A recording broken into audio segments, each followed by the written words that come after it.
60 Minutes Overtime. And who is this? Me.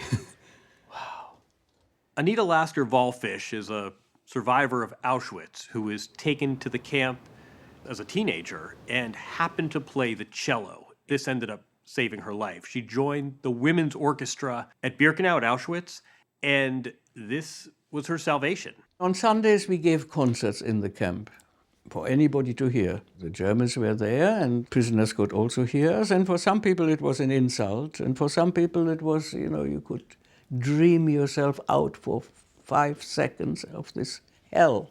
But you knew this was extending your life. Logic told us that as long as they want music, be silly to put us in the gas chamber.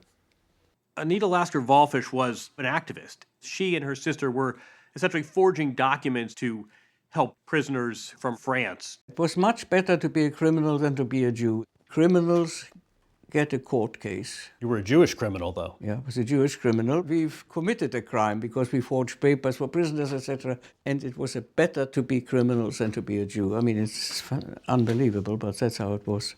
As a member of the orchestra, one of her duties was to perform and entertain the SS officers, the guards. And I asked her at one point, how could this be? How could these monstrous men who were committing murder on this industrial scale appreciate classical music? These people, these arch criminals, were not uneducated people. How do you reconcile that? I don't. The banality of evil. Yeah. After Auschwitz, Anita Lasker-Wallfisch was sent to another camp. She and her sister were sent to Bergen-Belsen. And when the camps were liberated, the two sisters had survived and they made their way to London, and that's where she lives today. The spotlight of justice is focused on the courthouse at Lüneburg, where the Belsen gang now face a British military court. After the war, she testified at the Lüneburg trials. We hear about the Nuremberg trials. This was sort of a Truth and Reconciliation trial, and she actually confronts the guards who'd been her captors. You were a witness in the trial against some of the guards. Where did you find the strength to do that? I don't never ask where the strength comes from. I just do what I'm doing. What an opportunity. I was a survivor. They wanted me to see what these people have done. I mean, in some ways, this is Anita Lasker-Wallfisch in a nutshell. I mean, she is this life force. She remains that way in her mid-90s, and her MO is confrontation and plain speaking and blunt truth. Do you feel like we're seeing a rise in anti-Semitism today? And how?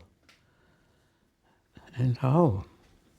This is what I'm trying to fight against, because people have absolutely no idea what they're talking about. You see this poison Absolute poison. I mean, it makes you feel good. You can hate. Everything goes wrong for me. This Jew next door is his fault, and he's got a better car. It's also primitive. It's almost shameful. The scapegoating you saw in the 30s, absolutely, you're seeing again. Yeah.